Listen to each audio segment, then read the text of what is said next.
débrief sur la première semaine. Donc la première séance, j'ai beaucoup focus sur du handstand push-up ou de la marche sur les épaules. J'ai enchaîné un peu avec handstand push-up sur le mur pour que ce soit un peu plus difficile. Et après, j'ai vraiment travaillé contre le mur, mais dos au mur, parce que j'osais pas faire face au mur pour commencer.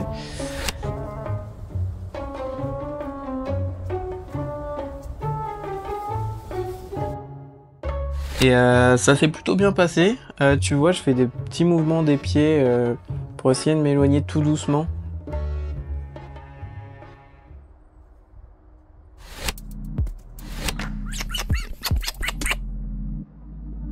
Le lendemain, du coup, j'ai travaillé un peu d'autres mouvements, à savoir le gainage un peu global, que ce soit Superman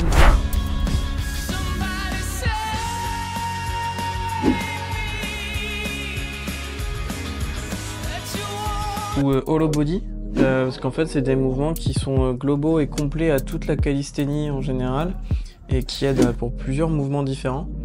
Et du coup, je l'ai travaillé en amont de la séance et comme tu vois, j'ai été déjà bien plus à l'aise sur le handstand d'équilibre, toujours dos au mur. What the fuck? Sachant que là, j'ai un peu débloqué la compétence, on va dire, en mode, en fait, les doigts, ils servent. Incroyable, mais les doigts et la main et le poignet, en fait, tu sens que ça sert à des trucs.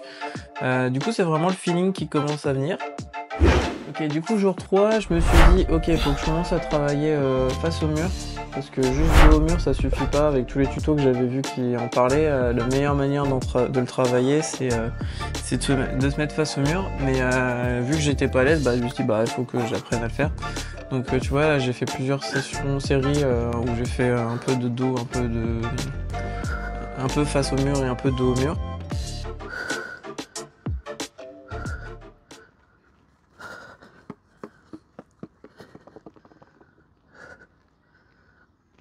Je suis en train de galérer, je réussis pas à descendre correctement. Genre je suis vraiment pas à l'aise, tu vois, je fais tout sur les épaules et c'est pas fou.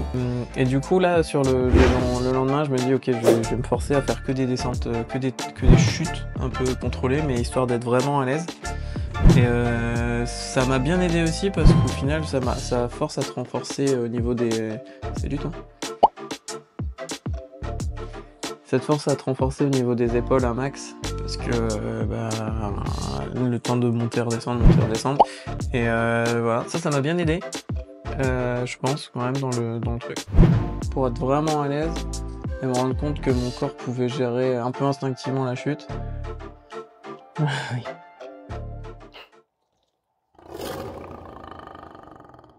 Donc, du coup, oui, un mot pour votre défense, mademoiselle? Qu'est-ce que vous en pensez? C'est important de travailler le handstand? Du coup, jour 5, j'ai continué, j'ai fait un peu un mix des deux, toujours dos et face au mur. C'est juste qu'en étant dos au mur, j'essayais vraiment de m'arrêter avant de toucher, histoire d'être un peu plus... alors que mon corps comprenne comment ça marche instinctivement. Moi, je sais pas trop comment l'expliquer, parce que vraiment, c'est quand même beaucoup du feeling. Du coup, j'ai fait un petit test dans le jardin, et c'était déjà plutôt pas mal. Ça progresse. Le jour 6, j'ai eu envie de tester le headstand. Donc c'est plus une position de yoga à la base. Du coup c'est pas sur les épaules, etc. J'étais aussi un peu cramé au niveau des épaules, je t'avouerai. Et je me suis dit vas-y, je vais tester ça. Ça me permettra d'appréhender autrement le fait d'être tête en bas, mais aussi de voir un peu mon centre de gravité. Du coup, je me suis bien cassé la figure parce qu'il faut sortir via une roulade. Ah, la roulade était nulle. Je sais pas si je vais le refaire. Peut-être que je le referai la semaine prochaine une fois. 7ème séance. Je réussis à le sortir pendant 2 secondes et demie. Et là, du coup, je suis vraiment trop content. Même si c'est pas parfait, je le fais pas en mode banane déjà, du coup je suis quand même très content. Et je réussis à le tenir pendant 2 secondes et demie. Et du coup j'ai voulu me tester sur le elbow lever, qui est un des mouvements censés être les plus simples de la calisthénie.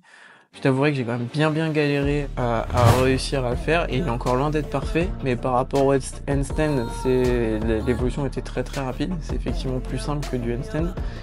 Mais en fait, le fait de travailler les exos sur le poignet, sur le gainage au global, etc., ça a fait que ça m'a débloqué le mouvement du elbow lever super vite.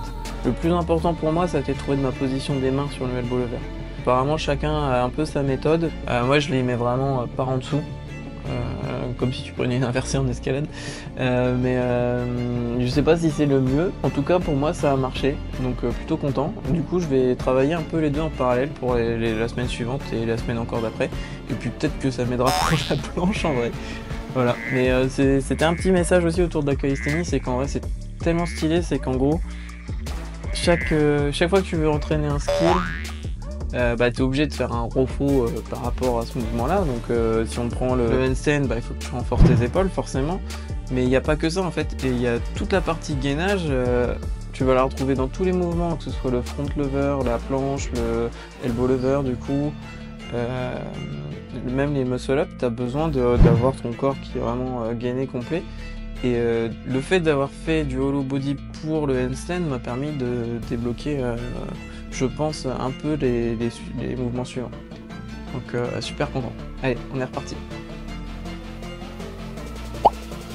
J'en pense que j'ai envie de dormir.